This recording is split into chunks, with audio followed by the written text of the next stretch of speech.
Welcome to another episode of DD on the Spot. As always, I'm your host, Ryan Johnson. And before we get into it with our guests here today, I'd like to remind everyone that if you enjoy this content, to please give a like and subscribe down below. I'd greatly appreciate it. We have Bethany Abeln on the podcast. She's coming to us all the way from Fargo, North Dakota, I should say, because I cannot tell you how many times people say Minnesota and then they quote Fargo, and it's like, if you really knew your stuff, it's not actually in Minnesota. Yes, we do sometimes talk like that, but it's actually in North Dakota where everyone just associates that. And I get it. It's right on the border, but I have to lay that out there because, so many times people that are out of state on this podcast are like, oh, from Minnesota up there, like Fargo. And I was like, it's actually North Dakota, but Wrong state. yeah, I was like wrong state, but good enough. So I blame that movie, but yeah, she's here to share her health and fitness journey with us, and it's nice to have someone on that's probably in a little bit colder of a climate than me. For anyone that's not aware, North Dakota, during the winter. I mean, it makes Bloomington, Minnesota look even worse or even better than it actually is. But most importantly, she's our current guest, Bethany. Thank you so much for coming on. Thank you. I'm excited to be here. Well, because this is the one time that it might actually make me smile because your weather might be worse than mine. What is the current weather like in North Dakota right now? It's actually not a bad day. It's like 25 degrees and it's kind of just overcast. There's no snow and no wind. So I'm like, oh, it's beautiful out. It's it's great. We almost had to delay this here because it was snowing here in Bloomington, and the power went out. So I guess I can never really catch a break here. But hey, that's a whole winter woes podcast that I'm working on. It's going to be like 10 hours long, where it's just my worst winter weather stories. But before we get into that, because I don't want to depress and lose half of our viewers, because God knows they don't like to hear that. Why don't you give us your backstory first off on what really inspired and motivated you to get in shape, and how that led to you being a figure pro? Yeah. So my story kind of starts in like 2015. Prior to that year, I was not in shape. I did not work out. I had never lifted weights. I was a dancer growing up, and then in college, just stopped all physical activity pretty much. I started to get into yoga at the end of college, and then I wasn't losing weight and I didn't have a clue about nutrition. I drank a lot of beer, ate a lot of pizza, like just whatever, but I was not happy with myself at all. And someone actually told me because I wanted to become a yoga teacher, and they were like, "Hey, you should really work on your strength to get better with your yoga practice." So they recommended weight training, and I was like, "What? Like weight training for yoga, huh?" But I figured, it can't hurt, and I had a friend who had done a competition once, and she was like, "Hey, I'll take you to the gym and walk you through a workout." And it was January 2015. I did my first workout ever with weights, and I loved it. It was great. I never felt strong before, and it felt so empowering to be like, "Okay, I could lift the 10s, now I wanna try lift the 15s," like, it just felt so empowering. So I was hooked pretty early on, and I actually met my current boyfriend at the gym that January. He was weight training there, and our first date was actually to a bodybuilding show a few months after that. And we went to this bodybuilding show. I'd never been to one. I knew nothing about the sport, and I saw the pretty suits on stage and everyone, and I was just like, I think I could do that. Like that looks fun. And we started prep not long after that. He started coaching me, and I did my first competition in September of 2015. And after that, I was just hooked. I fell in love with the sport, the self progress I was making, and it's been a journey, a lot of ups and downs in the last 5 years, but it's been good overall. I love it, and I'm obsessed. That's awesome. And I gotta say, you're one of our first guests where you didn't even start working out until literally like 2015. So most of Yep. our guests are like, "Oh yeah, I have a little background in sports," or I tried a little thing." But yeah, that's awesome that you first got into it. And yeah, I know I have so many friends that do yoga and they swear that it's like the best thing for them. But I'm one of those people where it's like, hey, if it doesn't involve a weight, I really don't want to do it. But when you were thinking about getting in started in bodybuilding, obviously being that like you'd never been to a show and then your first date was going to a show, were there any reserves that you had about competing in bodybuilding? Because I think so many people in the general public have so many myths about the sport that when they finally do their research, they kind of realize that like, oh, that's not what I thought it was going to be like. Right. Yeah. I mean, if you had told me before, like, oh, you should try bodybuilding, all I would picture would be like Jay Cutler esque kind of, like the biggest, craziest muscles.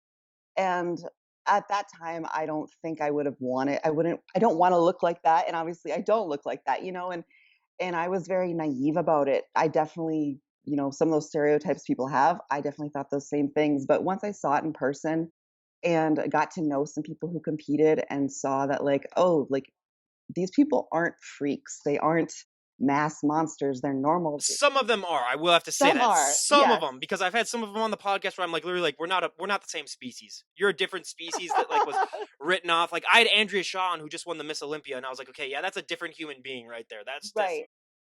And I have so much respect for those women. Like the amount of work it takes to get there is insane, and I love it. It's amazing, it's inspirational.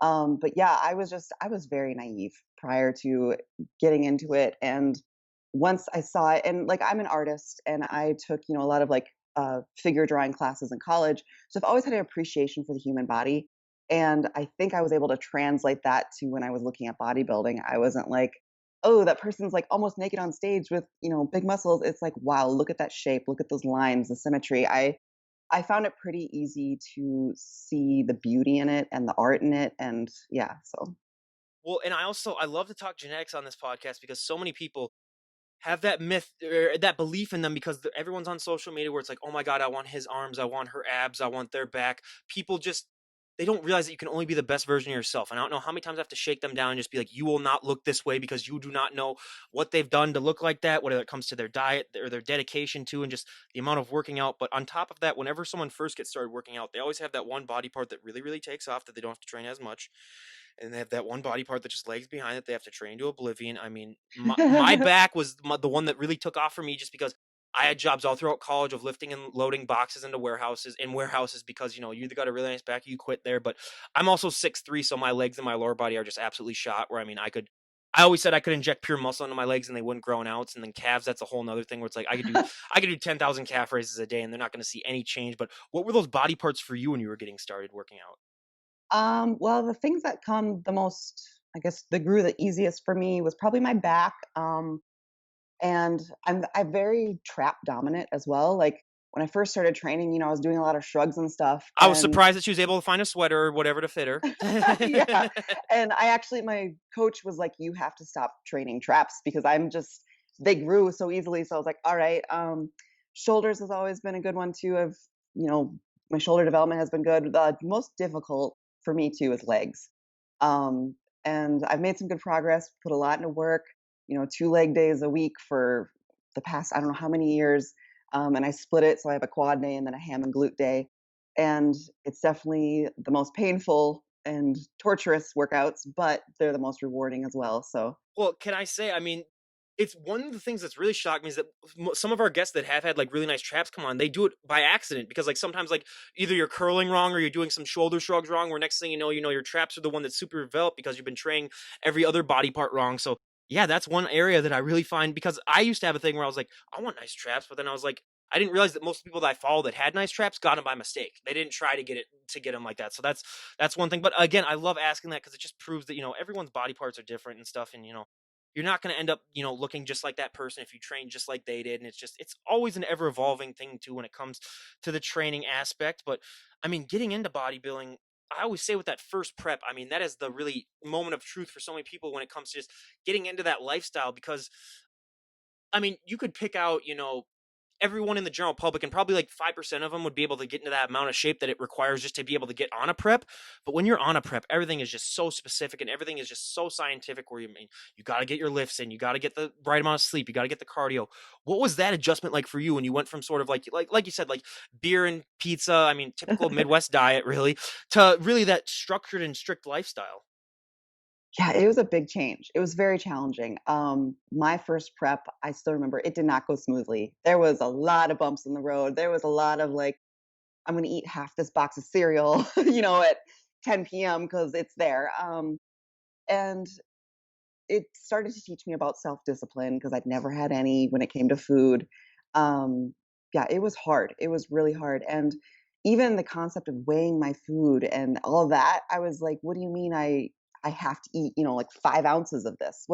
Why can't I just load up my plate? One of the first meals Justin, my boyfriend, and I actually had together, he's been, in the bodybuilding lifestyle for way longer than I have. And he came over one night, we were eating, and he weighed out his rice and his chicken. He sits down to eat. And I was like, oh, I want to try a bite of that. And I reach over with my fork and grab a bite. And he's like, what are you doing? And I was like, "I wanted to try your meal." And he was like, "This is weighed out," like I'm surprised he didn't put a fork in your hand right then and there. oh, I know. I think he was like, "I don't think I can be around this girl anymore. Like, she's stealing my food."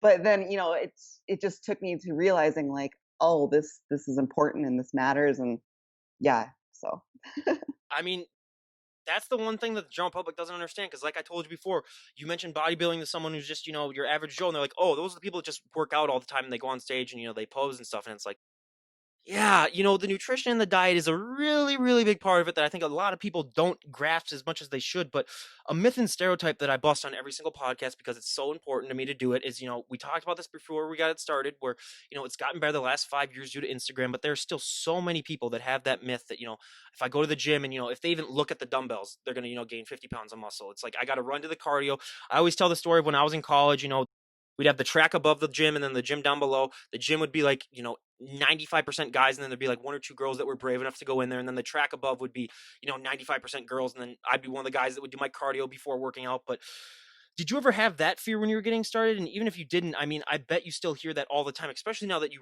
help run your own gym. And I bet that's one thing that you hear all the time. How do you like to respond to that? um well, at first, I don't think I was ever that fearful of, blowing up. I was never scared of lifting heavy, for that reason. I guess I was around people who knew enough about bodybuilding early on that they told me kind of flat out, like, "No, that's not gonna happen." I think I maybe expressed that thought once, and then they were like, kind of like you said, it's very hard to be that person who barely touches the weight and just blows up. And I don't have those genetics. And so I've, had to put in the work to gain the size I want. And so, no, it's been, I've never been scared of that. And I've had girlfriends who have come to me and say, like, "Well, I've wanted to weight train, but I don't want to get too bulky." And I'm like, "I promise you won't. You won't." Like, And you just tell them if that happens to you, you'll be my trainer then. yeah, yeah. Like if you do, like, embrace it. That's awesome. That's a gift. Which is, I mean, I always say too, it's like, what's the worst thing that's going to happen to you? You're going to get in shape and you're going to get bigger and stronger. And if you don't like it, just don't work out then. And I mean, it's going to go away. So it's, yeah, I never really did truly get that. But one thing on top of that that I think impacts women so much more positively than it does men, but it impacts men as well, is just that confidence boost that working out gives you. I mean, we have heard hundreds of stories on this podcast of women who have, made life changing decisions because of it. It's helped them become more assertive. It's just one of those things that you can take from the gym and use to impact every single aspect of their lives. How have you personally taken this, confidence boost that working out's given you and you use it to impact your life in a positive way? Oh, it's changed my life. It really has. I guess prior to working out, I've dealt with depression since I was about 13 years old and never really addressed it or worked on it or tried to change it. I was just kind of like, it's how I felt. And it got worse as I got older. And like when I was in college and I was drinking a lot, it got worse and worse. And when I started to change my lifestyle, and I did do 2 years of complete sobriety, I stopped drinking, and I realized like, oh, I can be happy, and this is what it feels like. And working out and bodybuilding showed me what my mental health is capable of being. And I've had, phases where, I'll feel good and then I'll kind of slip into a bad state again. And um, I realized with bodybuilding that if you want to change something, it's up to you to put in the work to change it. And I apply that to my mental health as well. If I am not in a good place, well, it's time to do something about it. And just like, if you want to gain muscle, you got to lift weights. All right. If I want to feel better, I got to take action. So I really, that for me has been the biggest correlation of bodybuilding and applying that to somewhere else in my life. And it's really, it's changed everything. I mean, I'm not the same person I was 6 years ago at all. And I'm so grateful for that because I honestly think if it hadn't been for bodybuilding and fitness, I don't think I'd be here today. I think I just wouldn't be. I was in a very dark place for a long time and it saved me. It really did.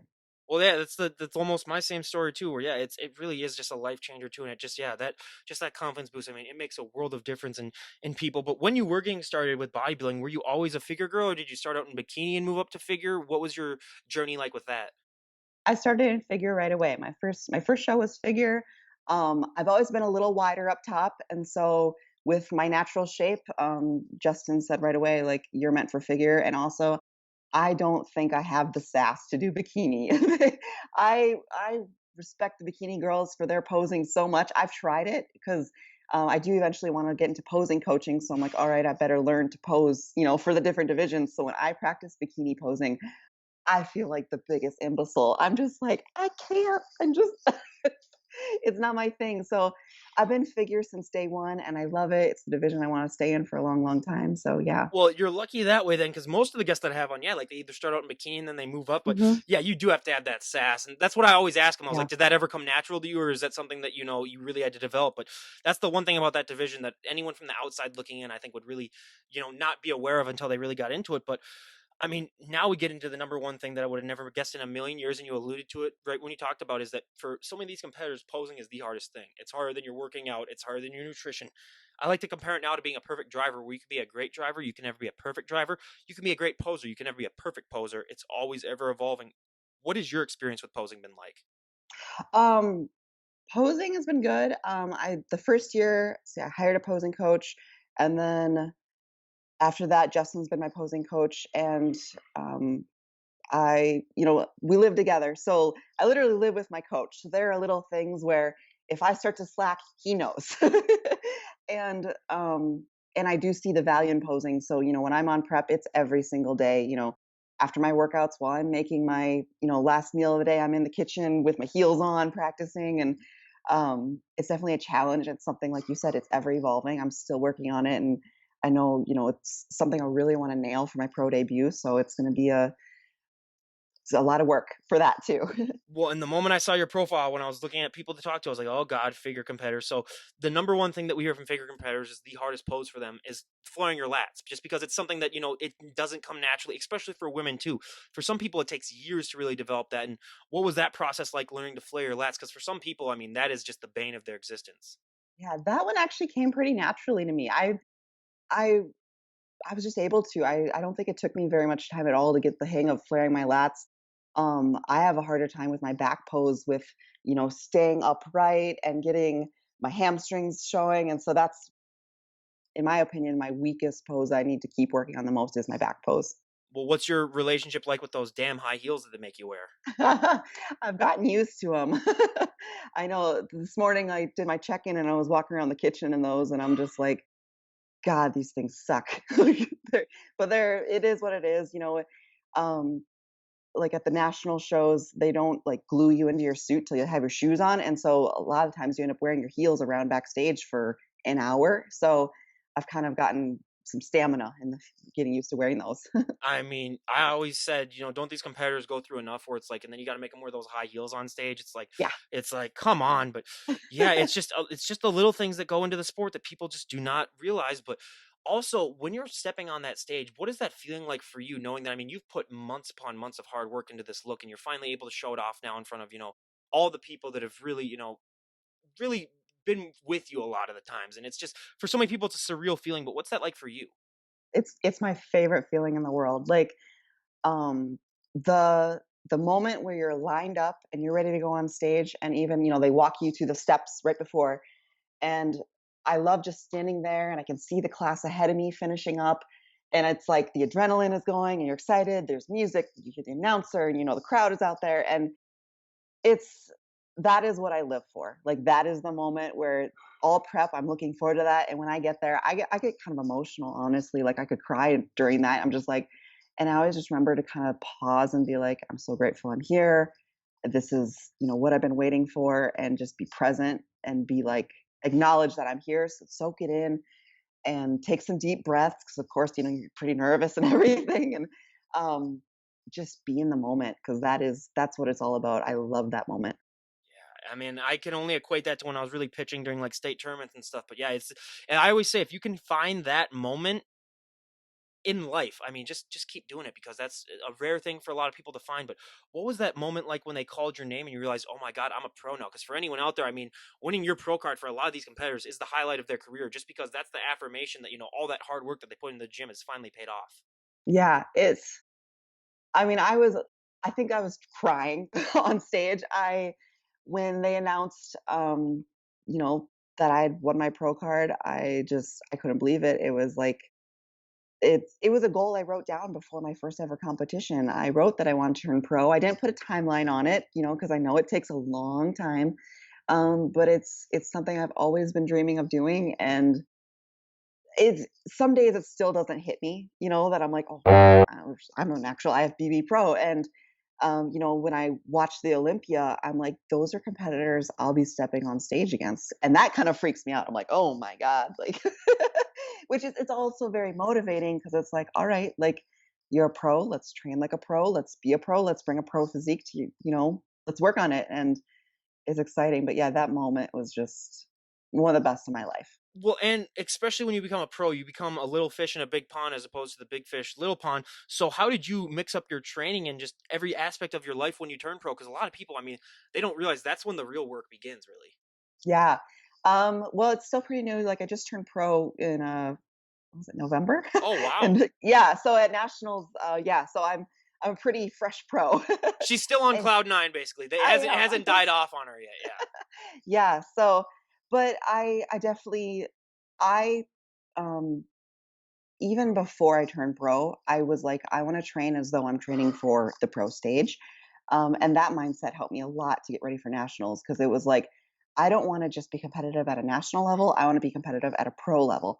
And to do that, you can't turn on that switch once you're there. It's like, well, why not just amp up the intensity now? Let's put the pedal to the metal now and get the ball rolling because in my opinion, if you want to turn pro, you need to act like a pro well before then. And so I've been trying to embrace that mentality. And, after I turned pro, of course, the fire was lit.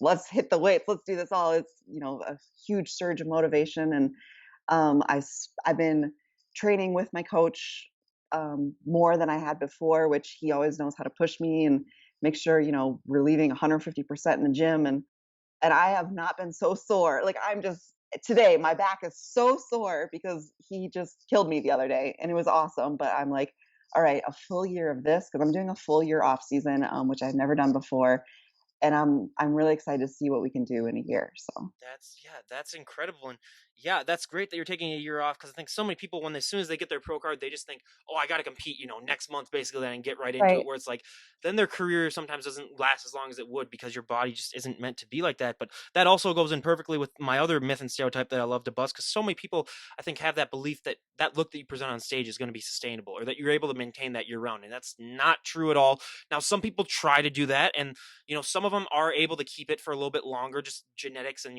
other things. But first of all, that's not healthy for you. I mean, your career is not gonna be nearly as long, and it's just a struggle for so many people to understand that like, oh, they put in that much work and they're not able to look like that, like 24/7. Because we've had stories where some bodybuilders, people see them in their off season, they're like, oh, you finally given up bodybuilding and stuff. It's like that. It's like, no, I'm in my off season. I may not look as shredded, but what was that like for you when you first realized, God, this look that I, worked months upon months on, I'm gonna have to put on some weight. And has that gotten easier for you as your career's gone on? Yes, definitely. I mean, this is the first year I've really been excited to put on some body fat. It was the leanest I'd ever gotten for nationals, and when it was like the week before and I was already like I am ready to gain a little body fat, feel a little more comfortable, have a little more energy. And I mean, I love the look of being shredded. It's fun to see your abs, but I'm not one of those people who holds a six pack year round, and that's okay. In years past, yeah, I've really struggled with it. That body image issue is hard. When you're gaining some body fat and the lines are getting softer and your clothes are a little tighter again, it's like it can feel uncomfortable. And I think it's because, we all are have this mindset of losing weight is the best thing you can do and being leaner and leaner and leaner is the best thing you can do. Well, yeah, it looks great and it's cool for photos or for the competition, but for general living and like you said health and longevity in the sport, you need to let your body recover. And I've been on prep this year. I started prep in February, and due to COVID obviously shows were canceled, so I just kept pushing, and my last competition was nationals in November. So it was a long year prepping for me, and that's what really pushed me to like acknowledge that my body needs a break. I need to make sure, all my hormones are in check, everything's healthy for the long term. And I know that, putting in a good off season and letting your body recover means the next time you prep, you're going to be in a better place. I'm looking forward to building my metabolism and keeping food high so that when I have to cut, we aren't starting at a low point for food. Let's start at a high point so that as we cut, we can bring the food down slowly and do it that way. Because in the past, I've liked to do multiple shows and year after year keep competing and not take time off because I love competing, and it's hard to not do. And I know this coming year, I'm going to hit a point where I'm just going to flat out miss it and crave it like crazy. And I think that'll drive me, to stay pushing for when that time does come. But yeah, the break is necessary. The body fat helps. And if I know for women, it's very, very important, especially. Yeah. Yeah, I had a hormone specialist on and I'd never talked to one before, and I didn't even think that guys had hormones, first of all. So like literally she was talking about like I was like, "Oh, that must," cuz like literally she's like, "Oh, you should get your hormones checked out too," cuz I was like, "What, how old are you?" And I was like 26, and she's like, "Oh yeah, just get them checked out just to make sure everything's running smoothly." I was like, "Wait, I thought that was just a woman thing, like where women got their hormones checked." She's like, "Oh, no, no, no." Now I knew that like with like I know like testosterone and stuff like that, but like I didn't know that that was like a thing. Yeah, so I was shows how naive I was, but yeah, talking to all these bodybuilders too, you learn a lot about that kind of stuff. But yeah, and I gotta say too, being in the upper Midwest during the winter, you do not want to have that skeleton look during the winter. Especially, I mean, it's gonna make you're gonna need to basically add about another 50 to minus 50 degrees basically to whatever temperature it is then when you're walking outside if you're that lean down. So that's another positive thing. But now, I mean, the bane of my existence is cardio, and we talked about this briefly before we started recording. I mean, I hate it more than life itself. And when I say cardio, I don't mean walking on a treadmill. I could walk on a treadmill for 10 hours a day, and I'd be fine with it. But I'm talking about like running. But what is your relationship with cardio like? Because for bodybuilders, I mean, that is probably the one thing that really defines someone between an amateur and a pro is basically how much cardio they do. Yeah. Um, I I've grown to really like cardio thanks to Netflix. I have a pretty busy life, and so cardio kind of became my chill time. So I got to a point where I really looked forward to getting on the stair climber because I knew I got to watch whatever show I was watching at the time and just kind of zone out the rest of the world for a little bit. So I don't mind cardio. I usually will pretty much always just do stair climber. I have a stair climber at home, and then obviously here at the gym we have them. So it's I'm have easy access to one anytime I want to do my cardio. This year overall, my prep had less cardio than past years, which was very nice. The last few weeks we did bump it up. I'm trying to think of how much I was doing. I think it was an hour a day for the last maybe 2 3 weeks. And for me, I was kind of like, oh, that's not bad. I've had past years where it's an hour and a half, pushing 2 hours. That gets to be a lot. And I do it in multiple segments. I do like 45 minutes here, break it up throughout the day so that I'm not just on there for that long at a time. Um, but yeah, I don't mind it at all. I've tried other forms of cardio.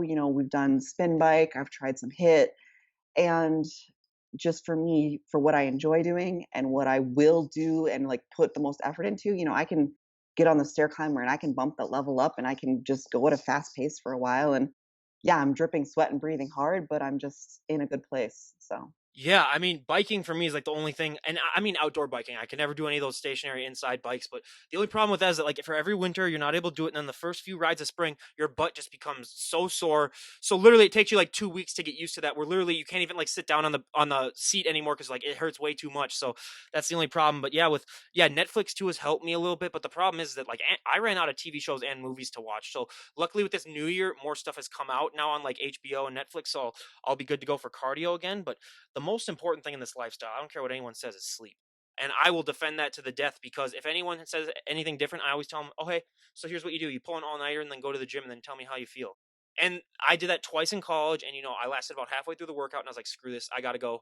I got to go back home and get some sleep. But what is your, current sleep schedule looking like, especially during this pandemic? Because everyone's sleep schedule has just been thrown out of the loop. I mean, I'm a night owl. So I was up only about an hour and a half before we were about to record this oh podcast, my god, too.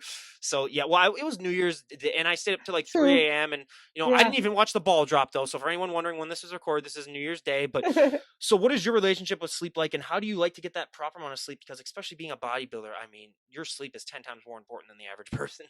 Yeah, I value sleep just as much as I value training. And I haven't always done that. In past years, I've been the same way. I'm a night owl. I love being up late. I get that surge of energy around like sometimes 11, sometimes it's 1 a.m. And then I'm like, oh, I should like clean the house now at 1 in the morning. But this year I really was like, no, I need my 7 to 8 hours a night. So my schedule is so structured every single day. I am home by this time, last meal by this time, and in bed by this time. Obviously, there's days where, things come up and change, but I just put a lot of value on that, and I treat it like it's just a part of my regiment and it has to get done. There's no excuses. I'm not going out late at night anymore. And with COVID, it used to be, like I could go grocery shopping at 1 in the morning if I wanted to, which in my opinion is the best time of day to go grocery shopping because Yes. there's no one else out. I've always Um, said that to my friends too. It's yes, like, just stay up one night and then do all your grocery shopping. Yeah. yep, it's totally worth it. But now everywhere is shut down by 11 p.m. So I don't really have that option anymore, which I guess is a blessing in disguise because now it's like, well, there's nothing else to do. I might as well sleep. So, yeah, I've prioritized sleep more than ever, and it's definitely paid off. We even monitored, we weigh myself at night and then the next morning. And on nights where I wasn't quite getting enough sleep, I wasn't dropping as much weight overnight. And so, just for your body to do what it needs to do, sleep's a huge factor. Oh, yeah, and just I always compare that feeling of when you get that proper amount of sleep to, like, you feel like a superhero kind of when you wake up. I mean, Hmm. you're just so well rested, and there's almost no better feeling in the world. And Yep. melatonin, everyone, a huge game changer. I use that a lot. That's the only thing that really works that well for me. But now you have a unique situation in this COVID because you had a gym that you were literally it was under construction during the worst part of COVID, so you lucked out there. But what has this whole COVID experience been like for you specifically? Because I mean, having a gym that just makes it even more interesting. I think. Yeah, it's been a year. So we well, my boyfriend's been working on opening his gym for 5 years. So ever since I've known him, this has been his dream. And it finally happened where a building worked out, the stars aligned, and in January he signed his lease. And and then like March came and we're, going through the process of getting construction going and everything, and COVID hits, and we've got equipment already being shipped to us. Our gym's still under construction, and then it's like the whole world is shutting down, and it was terrifying. We just did. It was like, what do we do? So we're just like, you know what? Let's see what happens. So the building we're in, the construction was going on. Our equipment was coming. We had a storage facility where we were able to keep our equipment while construction was taking place. And let me think. Gyms shut down, and it was literally 4 days later, our first shipment of equipment showed up. And I was on prep. And so I literally only had 4 days out of the gym. And then we had equipment, and I bundled up. I was wearing like hats and, layers of pants because it was cold in this storage facility we were in. But I was like, you know what? We've got equipment. Let's use it. I'm going to keep training. And so we called it our little quarantine gym because it was just us and a few friends that would go there to train every day. It was a lot of fun. I have a lot of good memories from that. But then, we finished up construction in North Dakota. Luckily, gyms were able to open back up by the time we were ready for our gym to open. So yeah, it was insane. It's been a crazy year, but our gym is now fully open. We're doing great. Luckily, I'm thankful that we're in the state we're in, that we can be open. So Yeah, I mean, I wish I could go there right now, but I gotta ask now, being that Fargo, I mean, it's literally right on the border with Minnesota and Moorhead. How many people from Minnesota do you think your gym's getting just because they can just walk across the border and go to a gym? it's been quite a few. And we've actually had people from the Minneapolis area drive down here just to train for a few days. Oh, yeah. Oh, yeah, because I was gonna say that's like a 4-hour drive just to go up yep, there and train. That's a little yep. bit too much dedication for me, but yeah. I respect it. I'm Yeah. like, you know what? If you want to come, absolutely come on in. Like, I get that the gym is more than a gym for so many people, and when you're not able to work out for like a month because they're closed, that takes a toll not only on your body but your mind as well. And I've talked to so many people who during this COVID have just not been in a good place mentally because they're not, getting physical activity, and their nutrition is crap, and they're just not motivated. And it's like, that sucks. And I feel awful for anyone who's in that situation right now. And it's like, if I was there and I had to drive 4 hours to work out, I would probably do it once in a while just to feel better. I mean, Here's the thing though. So I don't know if Wisconsin has their gyms open or not, but I was gonna say if you're in the Twin Cities, well, if they do, then I was like, if you're in the Twin Cities, why wouldn't you just drive 45 minutes to Wisconsin then as opposed to driving up 4 hours to Fargo? But because our no, gym that is better. No, I'm yeah, I kidding. well, yeah, maybe that might be true. I mean, knowing Wisconsin, I mean, they probably have beer dispensers, as soon as you walk in that you got to wear. But oh, that's my old Wisconsin joke. I hate Wisconsin so much. I hate Green Bay. I hate the Badgers. I hate every, but anyway. So, but yeah, that's just so great. And I mean, you sort of alluded into it, but I love to ask too. I mean, especially in this trying time. I mean, so many. Let's be honest. Everyone wants to get in better shape. Everyone, no matter who you're talking to, you could be talking to, like Jay Cutler, and he'd still want to be in better shape. But so many people just lack the knowledge on how to do it. That's what's holding them behind. But if someone were to walk up to you right now and say, like, Bethany, I want to really get in shape now, especially during COVID, because a lot more people have free time, which I can guarantee that was probably the number one excuse that you heard is like, oh, I want to get in shape. I just don't have the time to do it. And it's like, if you have that excuse right now, I want to know what's going on in your life because, everyone has so much more free time. But what piece of advice would you give someone just to get started? Because I find for so many people, once you take that first step, it just becomes so much easier. It does. Yeah. Find something that you like doing. I mean, I've before I started weightlifting, I tried Zumba classes, I tried all these other things, and I didn't like them. So I didn't keep up with it because I was like, if I don't like it, I'm not going to do it. So you got to find what works for you, what you enjoy. It's weightlifting is not for everyone. Fitness classes aren't for everyone. You just find what works for you. Maybe it's working out at home. Getting a little home gym going. But yeah, just find something that brings you joy, that you like doing, that's something you can look forward to every day. That's huge. And then making it a commitment. That's something I had to learn to treat my workouts as though it is a scheduled appointment for myself. Because in my mind, my workouts almost are therapy.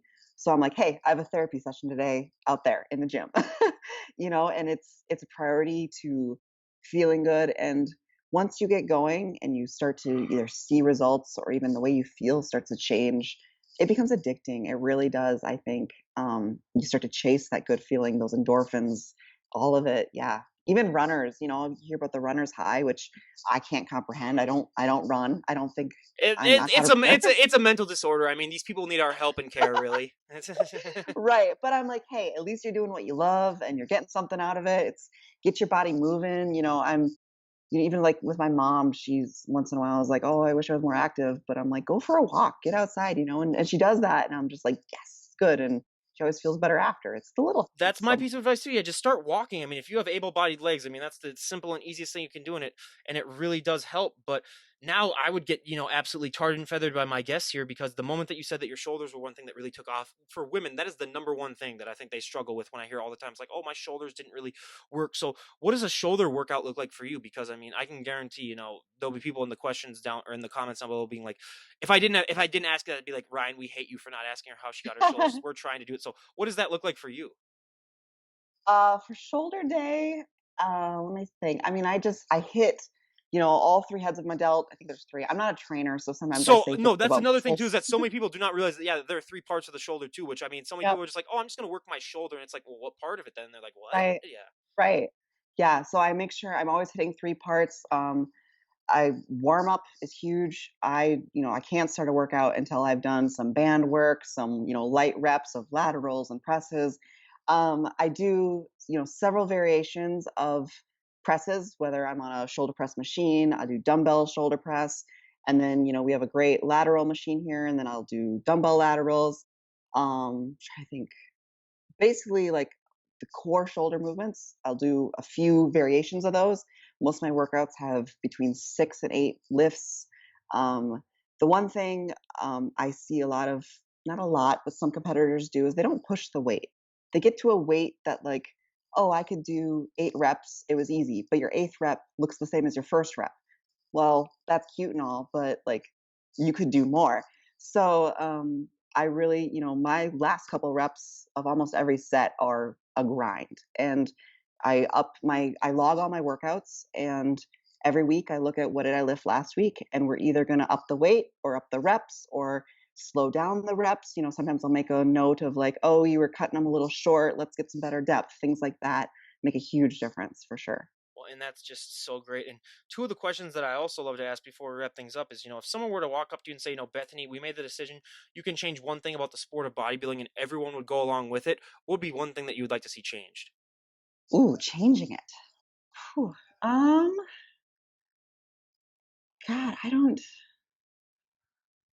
change about the sport of bodybuilding. I mean, I sometimes it'd be nice if it was cheaper. That I mean, a spoiler alert for anyone out there if they're the first time listener on this podcast. I mean, you're not going to make money doing this unless you're basically the Olympian, basically, unless you. And so that makes it even more where I was like, okay, I want to start a business like that where I can get people to pay me to even compete in it, and then they only a couple of them actually make money. I was like, that almost sounded like a Ponzi scheme to me when I first started. But then I was like, oh no, it's the healthy thing for people. I thought at first was like, is bodybuilding a scheme because they're paying all this money to compete in it, and then they're not even making anything? But yeah, that's definitely one thing that I'd see change too as well. And also, more impartial judging because believe me, when it comes to impartial judging, being a baseball pitcher, I know all about that. And some of these damn umpires that I even want to tell the catcher, I was like, hey, don't even try to block this next pitch. Just let it go right at him. Just move out of the way. But yeah, so that's another thing too. But now I always ask this question too: if we were to talk to a year from now today, and again, if we would have talked to you a year ago yesterday and you would have predicted a global pandemic and everything that went down, I would have called you a liar and bet my entire life savings against it. So it goes to show really how much I knew and how much hindsight plays in this. But in an ideal world, where would you like to be at a year from now when it comes to your bodybuilding, when it comes to just your gym, when it comes to just everything in your life? What are some goals that you'd like to have achieved? This year, I'm excited to work on my business. I'm also a suit designer. I own Evo Fit Suits by B. So I'm really excited to work on my business a little more. I want to. Last year was obviously a hard year for sales with so many competitions canceled or postponed. Um, I'm excited to sell and make more suits and work with new clients. I already had a lot of gals contacting me about suits for 2021, and I think everyone's really excited to get back on stage. So I'm excited to get more of my suits on stage.